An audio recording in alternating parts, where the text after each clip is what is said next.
Mga boss, maray na aldaw sa Induga boss.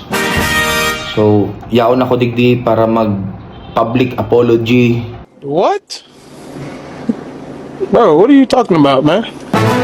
sa mga kasalan na nagibo ko sa panaginip ni Mrs. Inot na inot, nag-aagad akong tawad sa imo, Mrs. Sa panaginip mo, nagkaka-crush na pala ako sa ibang babae. Di ko man aram talaga ito.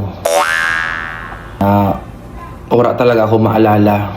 Nasabi mo, sobrang sweet ko duman sa babaeng ito sa panaginip na nailing mo kagabi.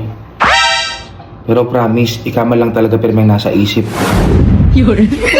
Nag-aagad din ako kitawad dahil sa panaginip ni Mrs. Nagkakasala ako kay mga arog kaya.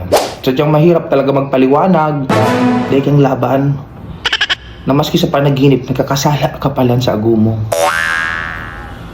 Masunod pa nagkaturog ako, madara akong loyalty card para ara mong ikaw sana talaga ang padaba ko.